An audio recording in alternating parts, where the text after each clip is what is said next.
This is the Daily Blast from the New Republic, produced and presented by the DSR Network. I'm your host, Greg Sargent.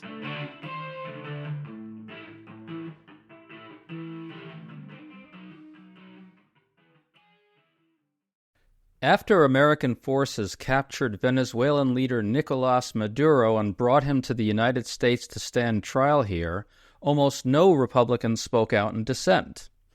Notably, however, Representative Marjorie Taylor Greene did speak out. In a series of remarkable tweets, she accused Trump of breaking his promise to avoid military adventurism abroad. Now, the idea that Trump and MAGA are anti-interventionist or anti-war, as we're constantly told, has long been obvious bullshit, but now we have a MAGA leader stating this very plainly. Strikingly, Greene said straight out that this is a bid to take Venezuela's oil. Norm Eisen, the publisher of The Contrarian, has been saying we need to look at Trump's invasion in similar terms as an example of international corruption. So we're talking to Norm about how all this unmasks Trump/MAGA's true ideology and intentions. Norm, good to have you on, man. Thank you for having me, Greg. Honored to be here. Great to have you on. So as everybody has heard, U.S. forces staged a major attack on Venezuela, bombing its air defenses and seizing Maduro. The justification is that he's a narco-terrorist who's being indicted in the U.S. Now look, Maduro is in many ways an illegitimate leader. He's a thug. He's an international pariah. But the bottom line is this wasn't authorized by Congress. It's an undeclared and unprovoked war, and it violates international law. Norm, how bad is this? Greg, we haven't seen anything like this in modern American history. It violates the Constitution. It is an invitation to the Putins and Xis of the world to do the same thing in their backyards. It puts our service members potentially at risk, and it, as Marjorie Taylor Greene shockingly noted, it's a betrayal of Donald Trump's commitments to the American people. Less foreign adventurism, more helping them at home. He's doing the opposite. Well, Marjorie Taylor Greene did post a long and remarkable takedown of Trump. You just got into a little of it. I'm going to read some more from it. Quote, "If prosecuting narco-terrorists is a high priority, then why did President Trump pardon the former Honduran president?" She also said, quote, "By removing Maduro, this is a clear move for control over Venezuelan oil supplies." She also said this, "Americans disgust with our own government's never-ending military aggression and support of foreign wars is justified because both parties always keep the Washington military machine funded and going.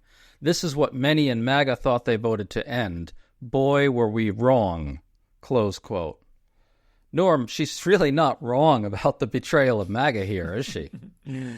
No, she's not. First of all, she notes that Donald Trump has admitted that he's doing this to benefit big oil.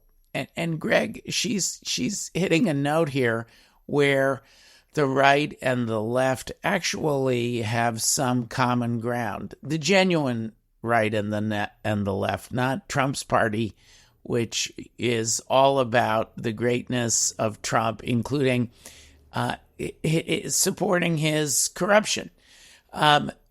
We should not be invading foreign countries to seize their oil. I mean, the guy is such an unsophisticated dictator. Trump is setting up a payback loop to the big oil companies. He said as much during the campaign. He did. It was reported that he openly said, "You should vote for me, you should financially support me, because in essence, I'll make it worth your while if I get into office." Norm, not only did he do that, he did it while he was raising enormous amounts of money from them. And he did it at a fundraising event. And that fundraising has not stopped, Greg, because he's done political fundraising from the oil companies. But then he's done quasi-official fundraising for his whims, like the ballroom that he's going to erect over the destroyed East Wing. That ballroom is like, remember how in the Popeye cartoon, Popeye would have one giant arm, the rest of him scrawny? That ballroom is a symbolic, it's like a corruption tumor on the White House grounds. So there's that aspect, the corruption. And there is a commitment that Donald Trump made that he would fight the corruption of the swamp. Instead, he's just deepening the swamp. So that's one point. A second point that she notes is Donald Trump promised an end to the forever wars and the entanglements around the world. And instead, he's just thrust himself into every conflict all over the globe. And here, Greg, kidnapping a foreign president, whatever legal claims we may have against him. And nobody supports Maduro. Nobody likes Maduro. But you've got to deal with Maduro in a legal way. Part of our gripe with Maduro is that he did not follow the laws. Well, including in running his own country or in drug trading. Well, we can't break the laws then to go and grab Maduro. I just want to throw this in here, Norm. We recently at the New Republic described what Trump is doing with the presidency as creating a bribe delivery system. And to your point about the fact that fundraising is ongoing, I really do think reporters are going to want to start looking at where Trump is raising the money now in the context of what we're seeing. That's right. It's one of the most outrageous examples of the corruption of government that we've seen in American history, probably the most outrageous. And that brings me to the third betrayal that Marjorie Taylor Greene writes about in her long tweet, her social media posting. If you're primarily focused on grabbing as much cash as you can to stuff into your own pockets and that of your allies so they can pay you back by supporting your political and personal self-aggrandizement, then you're not focusing on the reason you got elected, which is to help the American people. And the American people are facing an affordability crisis, a healthcare crisis, and the two are interrelated. Healthcare premiums are skyrocketing all over the country because of Donald Trump's policy failures. Marjorie Greene notes that. And it's the distraction factor. This is not what they put Donald Trump in office to do. And I think you see that in the extreme unpopularity. Most unpopular president at this point in their tenure of anyone not named Trump, except for with the possible exception of his first term, the most unpopular. Well, Norm, I want to try to get at what Trump actually intends with the oil in Venezuela. He's saying that U.S. oil companies are going to go into Venezuela now and revive the oil industry. You'll be shocked to hear that we get some of the money. Listen to this. Well, no, we're going to have presence in Venezuela as it pertains to oil because we have to have, we're sending our expertise in. So you may need something, not very much. But no, we're going to be taking out a tremendous amount of wealth out of the ground. And that wealth is going to the people of Venezuela and people from outside of Venezuela that used to be in Venezuela. And it goes also to the United States of America in the form of reimbursement for the damages caused us by that country. So it's a little unclear how real all this is. Some of the oil companies themselves seem to be very reluctant to go in now. But it sure looks like pillage or plunder. What's your take on Trump's actual designs here? What do you think he's going to actually try to do, and what will it look like? Well, we know that Chevron is already present there, and we know that other oil companies are barred from participating in general because of U.S. sanctions. And Trump promised those oil companies when he was raising money during the campaign that he would release the Biden era strictures on them. These sanctions were in place in the Biden era, Greg. So I think that the initial form of the corruption is going to be allowing oil companies to start profiting again, withdrawing oil, being present in Venezuela. There's hostilities hostile sentiments being expressed by the Venezuelan government at the moment. What we should look for, though, is whether, even as they continue to make noises, because this is unpopular to say the least with Maduro's supporters in Venezuela, Trump may have actually done one of the few things that could give ordinary Venezuelans more sympathy for Maduro by making him into a kidnap victim, and by violating international law, violating American law, to snatch the guy out of the country. And look for, though, the loosening of those restrictions, American oil companies going back in there. And then, of course, that sets up this vicious cycle where those same oil companies and or their executives can start contributing to Trump's campaign ventures, to his misbegotten vanity projects in government, like the ballroom, like the Kennedy Center. Let's not forget he's also raising money as part of this scheme, putting his name on the Kennedy Center. That'll be the initial level of thought. And, the Venezuelan government could continue to make noises about rejecting Trump while allowing the oil companies to come in under this Trump administration bullying. That's what I expect the cutting edge of it will be. Yes, I think that's very reasonable to assume. It's going to be really, really ugly. I want to stress something else for a second. It's good that Marjorie Taylor Greene is calling out Trump for breaking his anti-war promises, but it's just not true that Trump and MAGA are anti-war or anti-interventionist or anything like that. That whole thought is based on a confused reading of Trump and MAGA's hatred of multilateralism and international law and institutions. Right here, we see Trump saying almost explicitly that they're basically using the military abroad to pillage and plunder. I think this just breaks MAGA. You have people like Tucker Carlson who are criticizing Trump adventurism, Marjorie Taylor Greene, Laura Loomer criticizing this latest action. But broadly speaking, what we're seeing now just wrecks whatever lingering sense there was that MAGA actually stands for anything, right? You do have misbegotten isolationists, America firsters. That often goes with anti-Semitism. Let's not get too excited about MTG, given some of the anti-Semitic sentiments that she has expressed over the years.